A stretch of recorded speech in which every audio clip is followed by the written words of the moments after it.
So what's up, YouTube? This is Josh coming at you, and we have a trade video, right? Oh my God, I can't believe a trade video. Josh never does trade videos.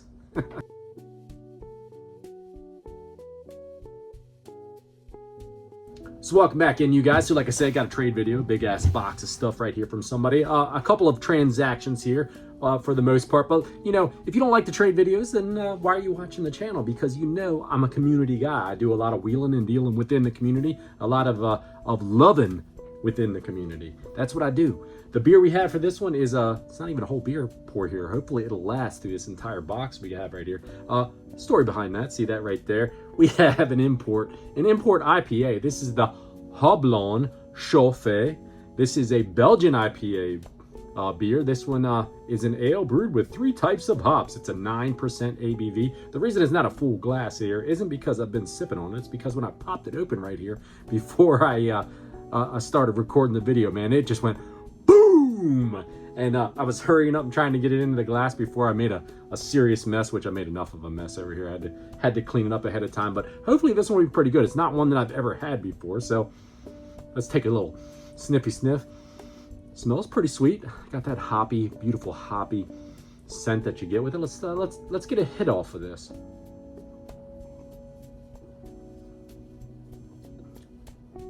That's very different, to be honest with you. I don't think I've ever had a Belgian IPA before.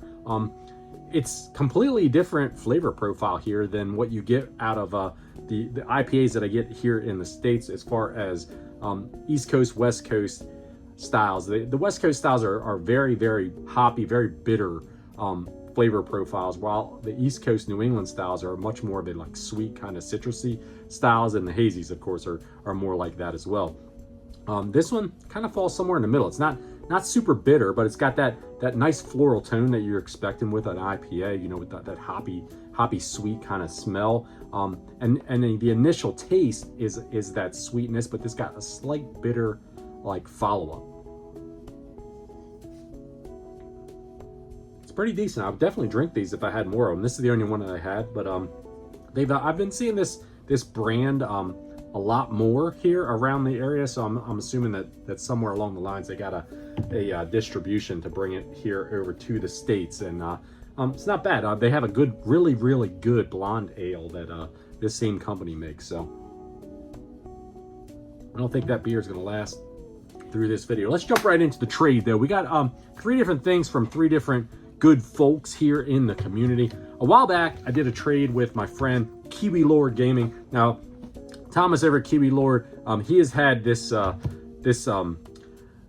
generosity with me when we did a couple of trades and transactions where he's just followed it up with things that have just been amazing. And I had some oddball stuff on our Discord that we're both members of, and I was like, these are some Xbox and PlayStation games and some different things that we're looking for. And he said, hey, I got a couple of these games that you're looking for if you want to make a trade. So we made a trade. I don't know if Thomas has really been making a lot of videos lately or not, so I don't know if I didn't see him make a video for what I sent his way, which no pressure there in having to do it, but this was what he sent my way. Some really cool stuff. Original Xbox game, we got Torque Prehistoric Punk. This is one that I've just been wanting to play. I love the original Xbox, probably my number 4 system of the 4 main ones that I collect for. Now I collect for a lot of other systems as well, but I don't know, I just have a lot of love for it because of it's probably my favorite system of that 6th generation. I don't even know why. It was just so weird. Microsoft did so many weird things, and this one just looked like a weird kind of like action type platformer that I wanted to check out. So I haven't had a chance to get around to playing it yet, so hopefully it'll be pretty cool, but one that I wanted in my Xbox collection. PS3 though is a system that I collect heavily for. Whenever I see stuff that I don't have, I buy it. I don't know why. It's just I love it. It's my favorite modern system of the bunch. We've got Never Dead right here. This is one that I wanted to track down. I know this one right here, quirky kind of game. You can't kill your main character. You could be like blown to smithereens, and you'll just be like a head rolling around trying to get back to your body to keep playing. I've never played it as well. Definitely one that's going on the short list for 2025 to get in there, but Never Dead, very cool addition to the PS3 collection. Another one here that I thought for the longest time I'd come across this game out thrifting or something like that. one that's been on the radar. I've wanted to play it, wanted to check it out for the PS3 collection. I think it came out for the 360 as well. We got Wet, nice complete copy as well for it from Thomas. And I don't. It's just one that I never came across, and the price of this one just keeps going up. PS3, I guess, get it while you can, because it seems like the prices are ever increasing for those. I don't want to be one of those alarmists that's like, oh my God, go out and grab everything you can before the prices go up, because they may not. I mean, I don't know that for a fact. It just seems like there's been like a steady increase in certain titles for the PS3, and that's one of the ones that, like I said, I always thought I'd find it, but never did. Now, Thomas sent along a bonus extra game because he knows that I've been going for a full NES set. And this one's not a cheap game. I had to show Thomas some extra love after the fact because he sent this one along. But we've got Tecmo Cup Soccer for the original Nintendo. Amazing addition to my set that we have right here. Interesting game. Honestly, it's not your normal typical head-to-head soccer game. It's almost got like these kind of weird like action RPG elements to. I don't mean, maybe not even RPG, because I didn't sink enough time in it to really say. But when you're moving the ball down the field, you have like these prompts will come up. You know, you'll see your character kicking the ball down the field, and these prompts will come up, and they'll be like, you know, pass, shoot, this, that, and all these things. And then you do the prompt, and then based upon, I guess, where the defenders on the field are, it'll do like whether you'll make the shot, or whether you'll make the pass successfully, or whether it'll be intercepted and moved along. Very, very different kind of soccer game. One that I need to spend a little bit more time with, but super, super cool, Thomas, for you to send this my way. Like I said, I know this was not a cheap game, and it's a great addition to my Nintendo set. Moving on to the next trade that I did. I did a little trade with my friend Dad Racer. And he hit me up. He said, "Hey man, there's a game that I have. If you're interested in, I know it's on your list. It's an unlicensed Nintendo game, so something a little bit different for you to check out. But if you're interested in it, let's see if we can work something out." So we did, and the game we have here is Death Race for the original Nintendo. Like I said, unlicensed game, beautiful condition cartridge. This is one of those American Game Company Incorporated cartridges. I believe that's what it is. But I have another one. I think Chiller is one that I have. It's made by the same company, these oddball styles. It also included the manual in it. And then Mark sent along a few extras. It was kind of neat of him. He sent along this bag of potato chips that came from Korea. And he sent along some candies that also came from Korea. He made I think they were Korea. Might have been Japan. I don't know. I could be wrong. I'm probably effing that up, but maybe it was Japan that he went to. I know he went. It was last sometime here in 2024, earlier in the year, that he went, and he had an overseas trip. But pretty cool little Super Mario candy, and then the chips were freaking amazing. We should have that style of potato chips. I don't have them anymore. I've ate them by the time I've recorded this video, but I took a couple snapshots just so that you guys could see it, but as well. And this was a really neat little extra that Mark sent along in the package with the game. We got this Dad Racer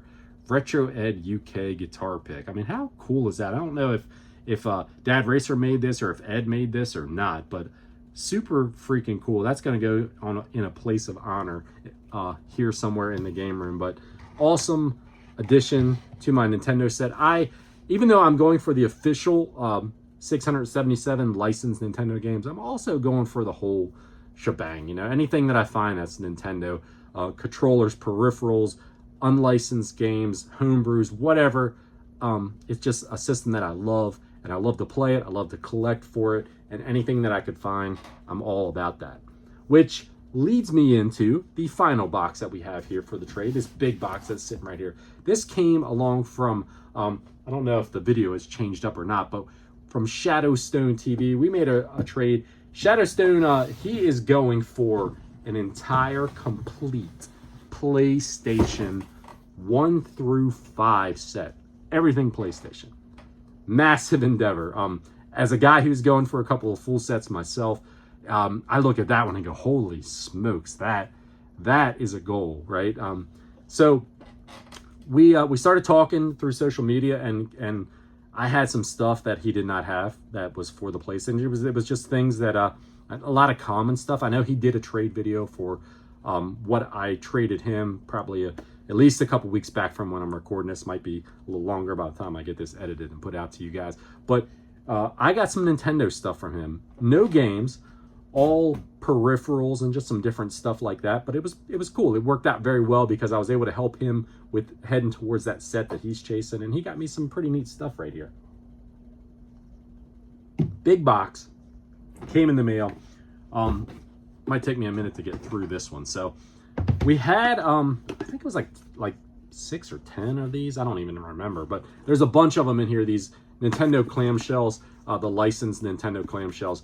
Super cool to get some more of those. I use those mostly for like the more expensive games that are in the collection, just so I can kind of sit them around. Nice little clamshell to sit them in, and they fit very well. They fit the instruction manual and the game within these as well, and they're a cool little display piece. So I have quite a lot of them. I actually use a bunch of them also for my Super Nintendo collection as well.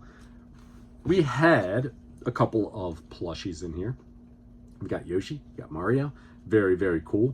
I just found another one of these. It's a little bit larger Mario just yesterday when I was out messing around, hunting around at the thrift store, but kind of cool. This was an extra, I think, that he threw in. I don't know anything about what this is. It says it's a light gun, right, for the Nintendo, but it's kind of small. It's a third party setup. But check this out. We'll open it up since easy enough to get to. But it almost looks like a little like squirt gun type of setup. But it's got the plug in for your NES, and we'll definitely check that out though. That's kind of neat. That was the whole point of this box though. Like, so typically when I make a trade, we go back and forth with, I go back and forth with people, and we're like, this is what you got, this is what I got, let's make sure that we're even. But we just kind of threw it together and just said, hey, this is what I got, you want that? Cool. This is what you got, this is you want that? Cool. So we did that, and I did a lot of peripherals here. Let's get this bad boy out of here. Let me grab this up.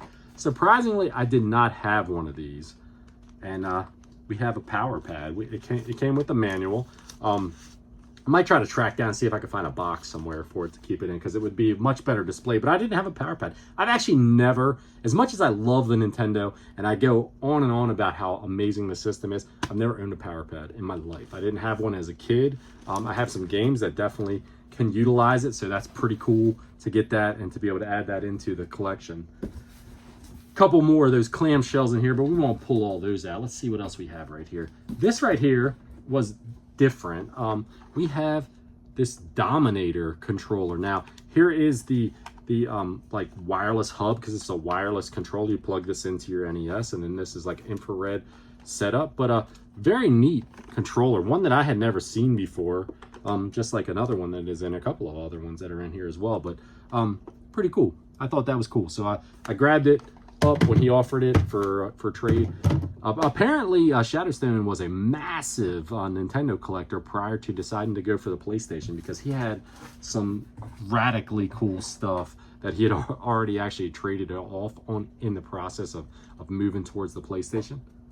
Tanuki Mario, that's super cool right there. I didn't even notice that this one was in here, to be honest with you, until I just looked a little deeper into the box. So it was 10 of these clamshells. Oh my god, this one has some stuff in it too, for that matter. Let's pop that open and check that out. Let's see what's inside of here. We have some very cool Mario stickers. I put them on my beer fridge out in the other room. And then we've got some more Mario stickers in here as well. I'll show you guys some B-roll of those. And then we got a couple of these cool packs of the official album stickers. These are old school. I've actually got a few of these up on the shelf back there, so very cool. I'll be adding those to the little collection as well. Here's one that we could not figure out what this controller was called. I Google Lensed it. He checked it out and said he did some research in it as well.